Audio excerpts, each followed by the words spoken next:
नमस्कार, बहुत स्वागत है आप सभी का स्वराज एक्सप्रेस में। आपके साथ मैं हूं संयम जैन। राष्ट्रीय स्वयंसेवक संघ यानी आरएसएस प्रमुख मोहन भागवत के बयान अक्सर सुर्खियों में रहते हैं। देश विदेश से जुड़े मुद्दे हो या फिर देश की आंतरिक राजनीति हो, मोहन भागवत अपने दो टूक बयानों से अक्सर अपनों को ही चौंका देते हैं। देश की मस्जिदों के नीचे मंदिरों को खोजने वाला बयान हो, खुद को हिंदू नेता के तौर पर चमकाने की कोशिश पर कटाक्ष हो, या फिर भारत से लेकर अफगानिस्तान तक अखंड भारत की परिकल्पना की बात हो, गौ तस्करी से लेकर मॉब लिंचिंग का मामला हो, या फिर किसी अपने को गर्व और घमंड के अंतर की नसीहत देना हो, मोहन भागवत खुले और कड़े स्वर में बोलने से चूकते नहीं हैं। शायद इसलिए मोहन भागवत जब भी बोलते हैं तो विरोधी और उनके अपने दोनों ही गंभीरता से सुनते हैं। उनकी बात के गहरे मायने तलाशे जाते हैं। यहां तक कि मोहन भागवत की बात में छुपे संदेशों पर भी चर्चा होती है। आज भी मोहन भागवत के कुछ बड़े बयानों पर चर्चा करेंगे, जहां देश भर में एक तरफ सुर्खियां बटोर रहे हैं।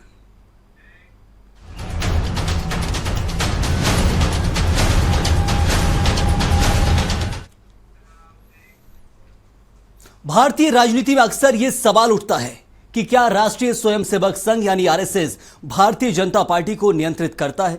कई लोग मानते हैं कि बीजेपी के फैसले संघ के इशारे पर होते हैं, लेकिन अब इस पर खुद आरएसएस प्रमुख मोहन भागवत ने बयान देकर स्थिति साफ कर दी है। मोहन भागवत ने कहा कि आरएसएस बीजेपी को कंट्रोल करती है, यह धारणा बिल्कुल गलत है। उन्होंने स्पष्ट किया कि आरएसएस सुझाव देता है, लेकिन बीजेपी अपने फैसले खुद लेती है। इसके साथ ही मोहन भागवत ने उन सभी दावों को भी खारिज कर दिया जिनमें कहा गया कि बीजेपी और आरएसएस में किसी तरह का झगड़ा चल रहा है। उन्होंने कहा कि आरएसएस और सरकार के बीच कोई झगड़ा नहीं है। हमारी हर सरकार के साथ अच्छी बातचीत होती है, चाहे वह राज्य सरकार हो या फिर केंद्र सरकार। मतभेद के कोई मुद्दे नहीं होते, इश्यूज में मतभेद होता है, सबका होता है। हमारे यहाँ मतभेद के विचार कुछ हो सकते हैं, मनभेद बिल्कुल नहीं है। क्षमता अपनी अपनी है, परिस्थिति अपनी अपनी है, अलग अलग चलेंगे तो भी अलग अलग जाना नहीं है, सबको एक जगह जाना है। मैं 50 साल से शाखा चला रहा हूं, तो कोई शाखा के बारे में मुझे सलाह दे तो मैं एक्सपर्ट हूं, लेकिन वो राज्य चला रहे अनेक वर्षों से, तो राज्य के बारे में एक्सपर्ट वो है। मेरी एक्सपर्टाइज वो जानता है, उसकी एक्सपर्टाइज मैं जानता हूं। तो इस मामले में सलाह तो दे सकते हैं, परंतु डिसीजन तो उस फील्ड में उनका है, इस फील्ड में हमारा है। तो मतभेद के मुद्दे क्या है? मतभेद के कोई मुद्दे नहीं होते, इश्यूज में मतभेद होता है, सबका होता है। हमारे यहाँ मतभेद के विचार कुछ हो सकते हैं, मनभेद बिल्कुल नहीं है। और एक दूसरे पर विश्वास है कि जो प्रयत्न कर रहे हैं वो प्रामाणिकता से कर रहे हैं, निस्वार्थ बुद्धि से कर रहे हैं। क्षमता अपनी अपनी है, परिस्थिति अपनी अपनी है, अलग अलग चलेंगे तो भी अलग अलग जाना नहीं है, सबको एक जगह जाना है।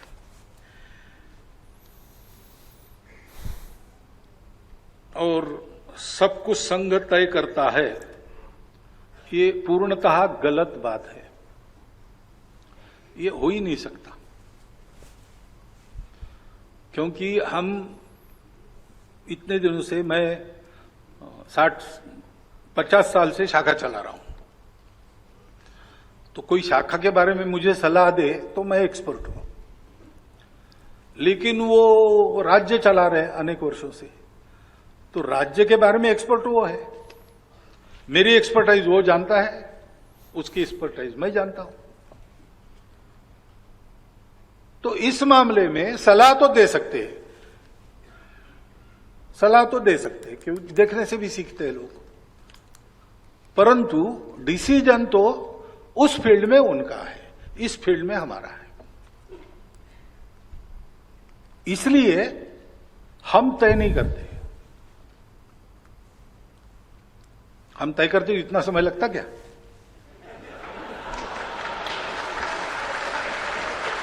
हम नहीं करते, हमको करना नहीं है। टेक योर टाइम, हमको कुछ कहना नहीं।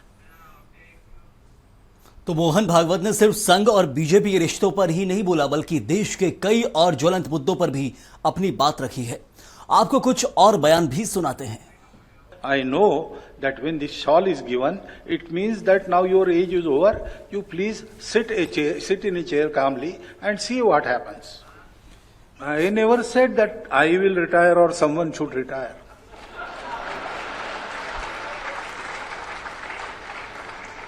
In Sangha, we Swayamsevaks, we are given a job, whether we want it or not. So, if I am 80 years old and Sangha will tell me, go run a shakha, I will have to go. I cannot say I have completed 75 years, I want to enjoy the retirement benefits. No, there is no benefit in Sangha. दुनिया में सब शास्त्र कहते हैं, विज्ञान, कि जन्मदर 3 से कम जिनका होता है वो धीरे धीरे लुप्त हो जाते हैं। तो 3 से ऊपर मेंटेन करना चाहिए। सब देशों में ऐसा होता है, सब समाज ऐसा करते हैं। इंग्लिश एक भाषा है, भाषा सीखने में क्या दिक्कत है? हमारे घर में हमारा 3 पीढ़ी से संघ का घर है और इन संस्कारों के वगैरह कोई कमी हमारे घर में नहीं है। मैं 8वीं के क्लास में था तब पिताजी ने मुझे ऑलिवर ट्विस्ट पढ़ाया,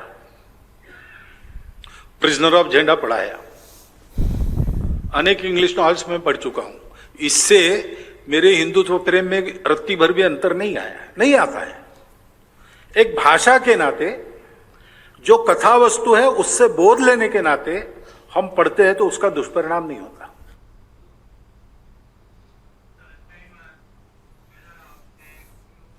तो आरएसएस प्रमुख मोहन भागवत के कई बयानों को आपने सुना है। ताजा हालिया जो हालात चल रहे हैं, जो मुद्दे चल रहे हैं, जो जिनको लेकर चर्चा की जाती है लगातार, उन विषयों को भी छेड़ा है और अपनी बात रखी है। चलिए इस पर चर्चा भी करेंगे। हमारे साथ 2 खास मेहमान बीजेपी से मौजूद हैं, घनश्याम परौनिया जो कि पूर्व विधायक हैं और धर्मेंद्र शर्मा कांग्रेस के प्रवक्ता हैं। आप दोनों का बहुत बहुत स्वागत है। घनश्याम जी, पहला जो सवाल उठता है यहाँ पर कि एक तरह से कहा जाता, लगातार आरोप लगते थे आपके ऊपर, उसको तो साफ कर दिया है मोहन भागवत ने। जो आरोप लगाए जाते थे कि आरएसएस और बीजेपी एक साथ ही काम करते हैं, या फिर कहा जाए कि हर फैसला संघ से ही लिया जाएगा और संघ जो तय करेगा वही बीजेपी में होगा, उसको लेकर बहुत सारी बातें रखी हैं। तो इन आरोपों को लेकर अब बीजेपी क्या कहती है, क्योंकि आरएसएस प्रमुख मोहन भागवत ने तो पूरी तरह साफ कर दिया है।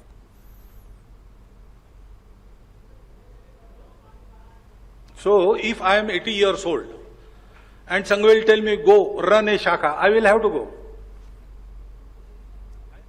I have completed 75 years. I want to enjoy the retirement.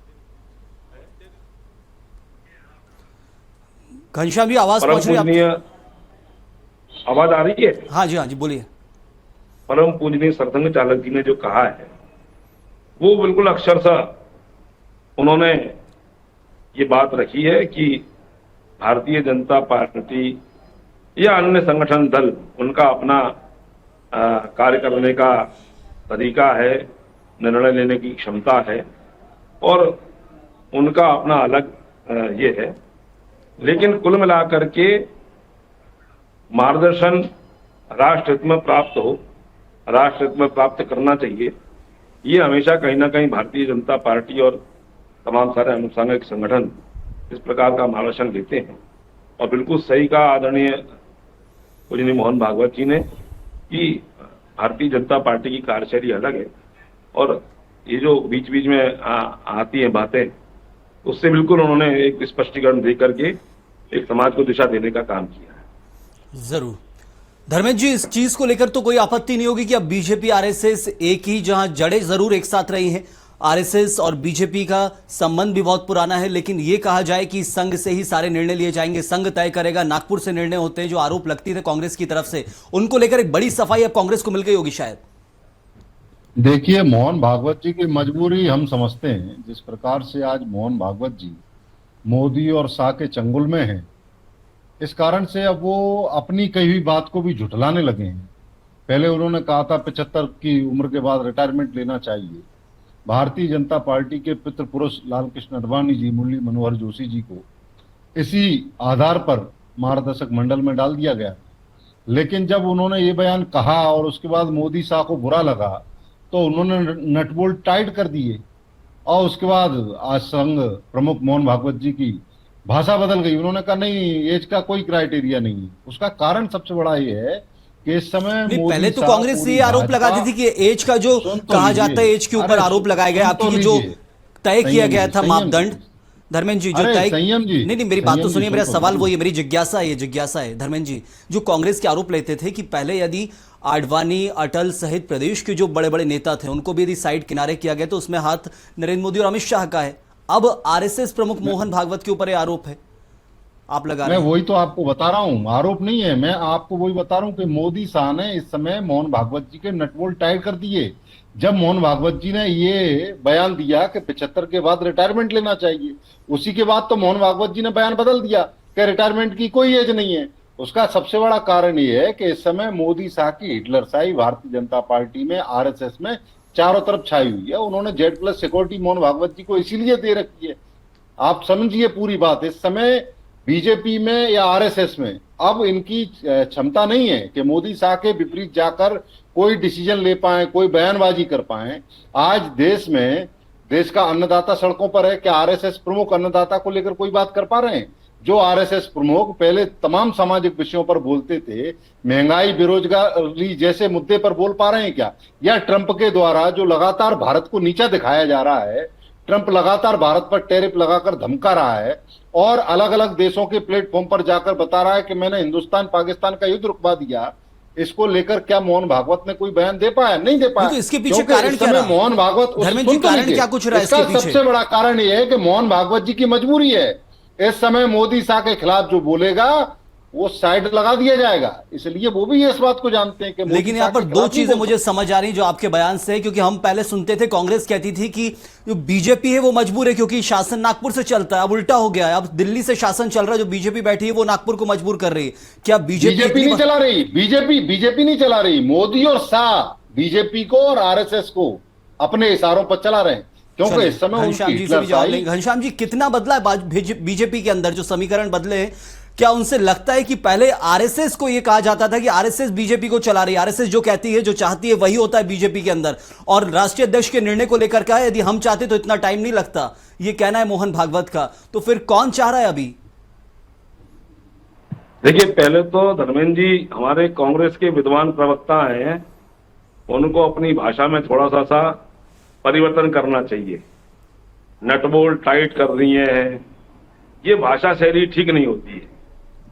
अरे भाई, राष्ट्रीय स्वयंसेवक संघ, धर्मेंद्र जी, ये एक सामाजिक संगठन है, राष्ट्र निर्माण के लिए युवाओं को प्रेरणा देने का काम करता है, राजनीति नहीं करता है। 1925 में 2 महापुरुष हुए, डॉक्टर हेडगेवार जी और डॉक्टर हार्डीकर जी।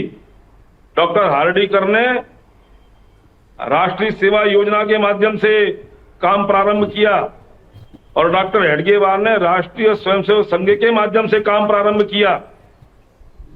हो सकता है दोनों महापुरुषों का उद्देश्य समाज राष्ट्र निर्माण के लिए हो, लेकिन डॉक्टर हेडगेवार जी के द्वारा किए गए काम को प्रारंभ हुए संघ शताब्दी वर्ष मना रहा है, 100 वर्ष हो गए। कहाँ है वो दूसरा संगठन इनका? और वो संगठन डॉक्टर हार्डीकर जी का जो था वो सरकार से युक्त था, सरकार के माध्यम से सहयोग मिलता था। राष्ट्रीय स्वयंसेवक संघ कभी ये सरकार की बैसाखियों पर चलने वाला दल संगठन नहीं है। सरकारें कोई भी आए जाए, लेकिन संघ का काम ये राष्ट्र निर्माण में युवाओं को तैयार करने का है, देशभक्ति का भाव पैदा करने का है। और उस समय हम सबने देखा 65 के युद्ध के बाद जब केंद्र में नेहरू जी की सरकार थी और 26 जनवरी के परेड में राष्ट्रीय स्वयंसेवक संघ के स्वयंसेवकों को पूर्ण गणवेश में और परेड में शामिल किया गया था। ये नेहरू जी के कार्यकाल में हुआ, धर्मेंद्र जी, आप समझो क्यों? क्योंकि संघ का जो काम है वो देशभक्ति की भावना से ओतप्रोत है, राजनीति करना नहीं है। मतलब पुरानी लेकिन कांग्रेस अच्छी रही थी, जवाहरलाल नेहरू की कांग्रेस अच्छी थी, राजनीति से जोड़ने का काम करती है, राजनीति से प्रेरित होकर के काम करने का काम करती है। ये कांग्रेस में होता होगा नटबोल्ट कसने का काम। भारतीय जनता पार्टी तो मार्गदर्शन प्राप्त घनश्याम करने जी, का जो काम कहा करती जाता है है, मोहन भागवत की तरफ अच्छे से कि काम हम में सिर्फ मार्गदर्शन सलाह प्राप्त देते हैं, करने का मानना काम ना करती मानना है। उनका काम है, तो लग रहा है कि कुछ चीजों को मानना चाहिए, यदि अच्छी चीज है वो सलाह दे रहे हैं। राष्ट्रीय अध्यक्ष को लेकर जो निर्णय की बात की गई कि हम सिर्फ बता सकते हैं और हमारे हाथ में होता तो हम ले लेते, क्या ये पहले निर्णय रहते थे हाथ में, अब बदल गया है क्या दौर? नहीं, देखिए, मैंने पहले से ही कहा, राष्ट्रीय स्वयंसेवक संघ का काम राजनीति में ना तो कोई हस्तक्षेप करने का है और ना कभी उन्होंने किया है। देखिए, सलाह मशविरा परिवार के होने के नाते लेना ये एक हो सकता है, लेकिन निर्णय संघ करता है। ये संयम जी। हम सब लोगों ने अभी पूजनीय मोहन भागवत जी के मुखारबिंद से सुना है, और यही यथार्थ है, यही कटु सत्य है। हमारे यहां पर मैं निवेदन करना चाहता हूं धर्मेंद्र जी, ये कांग्रेस में होता होगा, एक व्यक्ति की सुर में सुर मिला करके चलते हैं। भारतीय जनता पार्टी में सामूहिक बिल्कुल। निर्णय करने का, संयम जी। सामूहिक निर्णय के आधार पर काम करने का काम मैं आप होता दोनों है। के पास वापस लौटूंगा। इस वक्त हमारे दर्शकों संयम कुछ जी। कुछ बयान सुनाते, मैं दोनों के पास आऊंगा, वापस आऊंगा, धर्मेंद्र जी आऊंगा आपके पास। तो मोहन भागवत के जहां 10 बड़े चर्चित बयान आपको एक बार एक एक करके बताएंगे कि एक तरफ कहा राम मंदिर के साथ हिंदुओं की श्रद्धा है, लेकिन राम मंदिर निर्माण के बाद कुछ लोगों को लगता है कि वो नई जगहों पर इसी तरह के मुद्दों को उठाकर हिंदुओं का नेता जहां बन सकते हैं, ये स्वीकार नहीं है, कहना है। दूसरा, जो मर्यादा का पालन करते हुए काम करता है, गर्व करता है, लेकिन अहंकार नहीं करता। तो 10 बड़े चर्चित बयान जो आपको बता रहे हैं, पहला राम मंदिर को लेकर, दूसरा जो मर्यादा का पालन करते हुए काम करता है, गर्व करता है लेकिन अहंकार नहीं करता, वही सही अर्थों में सेवक कहलाने लायक है। तीसरा, हिंदू समाज को भाषा, जाति और क्षेत्रीय असमानताओं को खत्म करके अपनी सुरक्षा के लिए एकजुट होना चाहिए। चौथा, भारत में रहने वाले लोग हिंदू ही हैं, कुछ लोग हिंदुत्व के बारे में जानते हैं लेकिन बोलने में संकोच करते हैं, ये कहा है। पांचवा, आरएसएस सामाजिक असंतुलन को खत्म करने के लिए संविधान की ओर से जहां काम करने की कोशिश। और छठा, अंतर जातीय विवाह का हम समर्थन करते हैं, मानव मानव में भेद नहीं करना चाहिए। सातवां, अंग्रेजी हमारे मन में है, नीति नियामक में नहीं, मातृभाषाओं को लेकर बात की। आठवां, 20-25 साल में भारत अखंड भारत बन जाएगा, ये अभी भी जहां आरएसएस कहती है। मुस्लिमों के लिए भी संघ के दरवाजे खुले हुए हैं, यदि दूरी बनाने की जरूरत नहीं है, ये मोहन भागवत का कहना है। और मैं कब तक संघ प्रमुख रहूंगा ये मैं तय करूंगा, और मैं ही अगला प्रमुख रहूंगा ये भी तय करने वाला मैं ही हूं, और मेरे बाद कौन होगा ये वही तय करेंगे। तो ऐसे 10 बड़े बयान हैं। संघ इस देश के अंदर बहुत पुरानी कहा जाए संस्कृति की बात जरूर करता है, और उसी को लेकर 10 बड़े बयान हैं। तो चर्चा लगातार जारी है। धर्मेंद्र जी कुछ कहना चाह रहे थे, घनश्याम जी की बातों का भी जवाब दीजिएगा, और क्या कुछ अब कांग्रेस को लगता है बदलते हालात में? संयम जी, सरदार वल्लभ भाई पटेल जी ने कहा था आरएसएस देशभक्त नहीं देशद्रोही संगठन है, और उनकी बात आगे जाकर सच हुई। 52 साल तक इन्होंने तिरंगा नहीं फहराया अपने मुख्यालय पर। देश के राष्ट्रीय ध्वज से आरएसएस के लोगों को इतनी नफरत थी कि 52 साल तक नहीं तिरंगा फहरा सके। और जब बाबा साहेब अम्बेडकर ने देश का संविधान रचा गढ़ा, दलित शोषित वंचित को उनके अधिकार दिए, तो उस संविधान की प्रतियों को रामलीला मैदान में जलाने का पाप आरएसएस ने किया। ये उस संगठन की बात चल रही है। और आरएसएस इस समय इतना कमजोर हो चुका है, मोदी शाह का इतना खौफ है इन लोगों में कि अब डिसीजन नहीं ले सकते। राष्ट्रीय अध्यक्ष वही बनेगा जिसको मोदी शाह चाहेंगे। जैसे प्रत्येक राज्य में चिट्ठी के माध्यम से मोदी साहब मुख्यमंत्री तय कर देते हैं, अब तो एक नया चलन और आ गया है। मैंने आज ही अखबार पढ़ा कि उन्होंने मध्य प्रदेश के सीएस का 1 साल के लिए टाइम बढ़ा दिया। फोन आया पीएमओ से कि मोहन यादव जी, नहीं, वो तो प्रशासनिक हो गया ना धर्मेंद्र जी, प्रशासनिक हो गया। केंद्र सरकार निर्णय ले सकती है, वो प्रशासनिक हो गया। उनको लगता है कि इस व्यक्ति का जरूरत है प्रशासनिक तौर पर, तो एक्सटेंशन तो होता रहा पहले भी, किसी का 6 महीने होता था, ये 1 साल हो गया एक साथ में। ये तो प्रशासनिक निर्णय है। देखिए संयम जी, मैं वही कहना चाह रहा हूं, बीजेपी अब कोई निर्णय नहीं ले सकती। आरएसएस की निर्णय लेने की क्षमता कुछ बची नहीं है। मोदी और शाह जो चाहेंगे अभी वही होगा। अभी घनश्याम जी बड़े वरिष्ठ विधायक रहे हैं, बड़े वरिष्ठ प्रवक्ता हैं बीजेपी के, मेरे अच्छे मित्र भी हैं। मैं उनसे निवेदन करूंगा वो मुझे बता सकते हैं देश का कानून मंत्री कौन है, या वो मुझे बता सकते हैं देश का एचआरडी मिनिस्टर कौन है। घनश्याम जी बताइए। जानते हैं कि आप जनरल नॉलेज की बात कर रहे हैं जरूर धर्मेंद्र जी, लेकिन मेरे सवाल कुछ और है। मैं अगर सरकार आपके है, जवाब यदि देने के इच्छुक है तो वो भी दे देंगे जवाब जरूर घनश्याम जी, लेकिन विधायक इनको तो पता होगा ना। आप मुझे तो पूछने दीजिए ना संयम जी। जरूर स्वाभाविक चीज है, लेकिन सवाल कुछ और है मेरा। यहाँ पर सवाल भटकने की जरूरत नहीं है धर्मेंद्र जी, मैं कुछ जवाब ले लेता हूँ, जरूरी जवाब है। जो महत्वपूर्ण मुद्दा है, मोहन भागवत कह रहे हैं कि जो 75 पार का फॉर्मूला जिसको लेकर आपने जिक्र किया, धर्मेंद्र जी आपके ही सवाल ले रहा हूँ, आपने सवाल उठाया था 75 पार का, वही जिक्र कर रहा हूँ सवाल में। थोड़ा संयम रखिए। मैं सवाल का जवाब ले लेता हूं कुछ। मैंने ये प्रश्न इसलिए किया है कि बीजेपी के पूर्व विधायक और प्रवक्ता को भी पता नहीं है कि देश का कानून मंत्री एचआरडी मिनिस्टर कौन है। केवल मोदी शाह और मोदी शाह के 2-4 जो सिपे सलार हैं, उनके अलावा देश के समझ गया, मैं समझ गया आपकी बात, समझ गया। आप बात को घुमा फिरा के वहीं लाना चाह रहे हैं, आपने अपनी बात रखी है। मैं एक महत्वपूर्ण मुद्दे पे बात करूंगा यहाँ पर घनश्याम जी। जो कहा गया 75 पार का फॉर्मूला था पहले, और उसका जिक्र आपने किया। अरे आपका ही सवाल ले रहा हूं, आपने शुरुआत जवाब से उसी से करी थी, 75 पार की, उसी की बात कर रहा हूं घनश्याम जी। अब लग रहा है कि 75 पार वाली जो बात की जाती थी, शुरुआत में आप लोगों ने नेताओं को किनारे किया, नरेंद्र मोदी और अमित शाह आए, नरेंद्र मोदी महत्वपूर्ण तौर पर अकेले उभर कर आए। ये लगा कि हां अब 75 पार का फॉर्मूला आ गया है तो बीजेपी दूसरे राजनीतिक दलों के लिए उदाहरण पेश करेगी। लेकिन बदलते वक्त के साथ अब क्या हो रहा है, 75 पार के विधायक भी प्रदेश में मौजूद है, सांसद भी मौजूद है।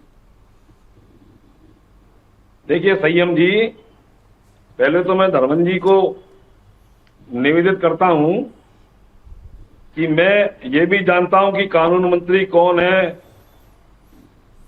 और अन्य मंत्री कौन है। मैं आपको ये भी निवेदन करता हूं धर्मेंद्र जी, मैं आपको ये भी निवेदन करता हूं कि कांग्रेस के राष्ट्रीय अध्यक्ष कौन है ये भी मुझे अच्छे से पता है। लेकिन कांग्रेस के राष्ट्रीय अध्यक्ष अपने भाषण में ये कहते हैं कि हमको हाईकमान से परमिशन लेना है। अच्छा ये बताइए आपके हाईकमान कौन है और राष्ट्रीय अध्यक्ष कौन है, समझ में नहीं आता है। हर पार्टी और में, दूसरे से अरे सुनो तो, अरे सुनिए मेरा जवाब तो नहीं रहा, तंज कसा जा रहा है, धर्मेंद्र जी को तंज कसा, फिर आप तंज कस रहे हैं। मैं उसी मुद्दा भटकने नहीं देना चाह रहा था, इसलिए मैं उस सवाल को नहीं ले रहा था, इसलिए मैं वो सवाल नहीं ले रहा था, क्योंकि मेरा जवाब कुछ और मिलना चाहिए आपसे। मनमोहन सिंह जी की सरकार के और प्रावधानों को सरेआम मंच से फाड़कर फेंकने का काम ये राहुल गांधी जी करते हैं। ये झूठ बोलना बंद कर घनश्याम जी, अंतिम समय, बिल्कुल समय कम है घनश्याम जी, आपसे जवाब चाहिए कि 75 पार का फॉर्मूला क्यों बदल गया बीजेपी में। जो महत्वपूर्ण सवाल है उसी पर जवाब चाहिए। पार्लियामेंट्री बोर्ड डिसीजन लेता है, बीजेपी में मोदी शाह की तरह कोई डिसीजन आज बीजेपी में किसी पार्लियामेंट्री बोर्ड। तो लगातार ये बहस जारी रहेगी, लेकिन जो सवाल है वो अभी भी बरकरार है। आप देखिए कैसे तंज पे तंज कैसे जा रहे हैं, और ये मुद्दे पूरे तरह से भटक चुका था। मैं बहुत शुक्रिया अदा करूंगा, समय इतना ही था। धर्मेंद्र जी आपका भी शुक्रिया, और साथ ही घनश्याम जी आपका भी बहुत बहुत शुक्रिया हमारे साथ जुड़ने के लिए। लेकिन सबसे महत्वपूर्ण चीज कि मोहन भागवत ने बहुत सारे मुद्दों को लेकर अपनी बात रखी है। देश के अंदर जो चर्चा का विषय है उसको तो सवालों को भी लिया है, जो विषय चल रहा है उनका भी जवाब दिया, और सीधे तौर पर यह साफ कर दिया है कि संघ और बीजेपी दो अलग अलग चीजें हैं। इनको एक साथ जोड़ के जवाब देने की जो कोशिश की जाती है वो कांग्रेस को इस वक्त जवाब जरूर मिल गया है। इस वक्त के लिए फिलहाल इतना ही। आप बने रहिए स्वराज एक्सप्रेस के साथ।